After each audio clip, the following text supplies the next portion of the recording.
तो सभी भारतीय और पाकिस्तानी फैंस की उम्मीदों पर खरे उतरते हुए पाकिस्तान ने बड़े आसानी से हांगकांग को हराकर सुपर 4 में अपनी बुकिंग कंफर्म की है और भारत से एक बार फिर मुकाबला करने के लिए अपना टिकट भी कटा लिया है। शारजाह में खेले गए आखिरी ग्रुप मुकाबले में पाकिस्तान ने हांगकांग की टीम को बिल्कुल ही रौंद के रख दिया और एक बड़े अंतर से मुकाबले को अपने नाम किया। तो आइए आपको बताते हैं कैसे पाकिस्तान ने कमजोर मानी जा रही हांगकांग का किया सफाया और सुपर 4 में बनाई अपनी जगह।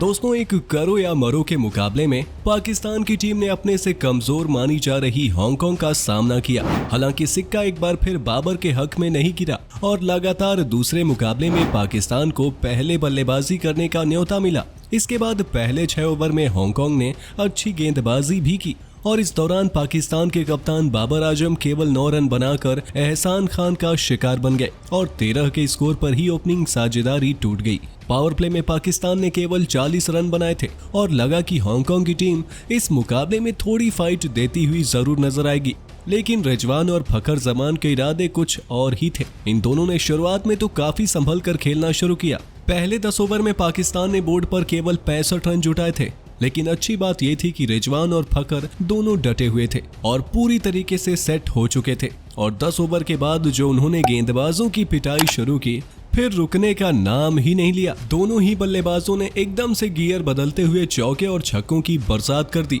और देखते ही देखते इन दोनों के बीच दूसरे विकेट के लिए 100 रनों से ऊपर की साझेदारी हो गई और पाकिस्तान एक बड़े स्कोर की तरफ बढ़ने लगा। लगातार दूसरे मुकाबले में रिजवान ने अच्छी बल्लेबाजी की और अपना अर्धशतक पूरा किया। दूसरे एंड पर फखर ने भी 41 गेंदों में 3 चौके और 2 छक्के की मदद से 53 रनों की शानदार पारी खेली। हालांकि 17वें ओवर की पहली गेंद पर एक बड़ा शॉट लगाने के प्रयास में फखर जमान अपना विकेट गंवा बैठे, लेकिन तब तक पाकिस्तान का स्कोर 129 रन पहुंच चुका था। दूसरे एंड पर मोहम्मद रिजवान अपने अंदाज में स्ट्राइक रोटेट कर रहे थे और बीच बीच में खराब गेंदों पर कड़े प्रहार करने से भी नहीं चूक रहे थे। ऐसे में अब उनका साथ निभाने आए बाएं हाथ के बल्लेबाज खुशदिल शाह, जो शुरुआत में तो थोड़े फंसे फंसे दिखे, लेकिन जैसे भारत के सूर्य कुमार यादव ने हांगकांग के खिलाफ आखिरी ओवर में छक्कों की बरसात की थी, बिल्कुल उसी का एक्शन रिप्ले एक बार फिर देखने को मिला। इस बार बल्लेबाज का नाम था खुशदिल शाह,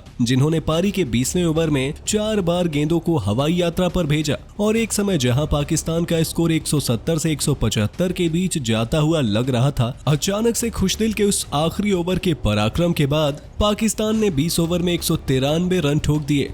15 गेंदों में 5 छक्के की मदद से शाह ने 35 रन ठोके और पूरे मुकाबले का नक्शा ही पलट दिया। दूसरे एंड पर रिजवान 57 गेंदों में 78 रन बनाकर आखिर तक नाबाद रहे। आखिरी 4 ओवर में पाकिस्तान ने 64 रन जुटाए और मुकाबला बिल्कुल ही एक तरफा कर दिया। अब ये तो पहले ही पारी में तय हो चुका था कि पाकिस्तान इस मुकाबले को जीतने जा रही है, लेकिन जो नजारा दूसरी पारी में देखने को मिला उसकी उम्मीद शायद ही किसी ने की होगी। मतलब जिस हांगकांग की टीम ने भारत के खिलाफ कम से कम 150 रन बनाए थे, वही टीम पाकिस्तान के गेंदबाजों के सामने बिल्कुल ही नेस्तानाबूद होकर रह गई। उनकी पारी जैसे कभी शुरू ही नहीं हुई। शुरुआत में कप्तान निजाकत खान ने यासिन मुर्तजा के साथ मिलकर जो 16 रनों की सलामी साझेदारी की, वही आखिरी और सबसे बड़ी साझेदारी भी साबित हुई। जैसे ही तीसरे ओवर में नसीम शाह ने हांगकांग के कप्तान को बाहर का रास्ता दिखाया, इसके बाद तो जैसे उनकी पूरी टीम ही ताश के पत्तों की तरह बिखर गई। आलम ये रहा कि पूरी पारी में हांगकांग एक भी बल्लेबाज दहाई का आंकड़ा भी नहीं छू सका। उनके कप्तान निजाकत खान 8 रन बनाकर हाईएस्ट स्कोरर रहे, तो वहीं 6 रन बनाकर किंचित शाह दूसरे सर्वाधिक स्कोरर रहे। इधर पाकिस्तान के लिए मोहम्मद नवाज और शादाब खान की फिरकी के सामने हांगकांग की बल्लेबाजी चारों खाने चित हो गई। दोनों स्पिनरों ने आपस में 7 विकेट झटके और शहनवाज धानी भी एक शिकार अपने नाम कर ही लिए। पाकिस्तानी गेंदबाजों की घातक गेंदबाजी के सामने हांगकांग की पूरी पारी 11वें ओवर में ही 38 रनों पर ढेर हो गई थी, जिसके बाद पाकिस्तान ने 155 रनों के बड़े अंतर से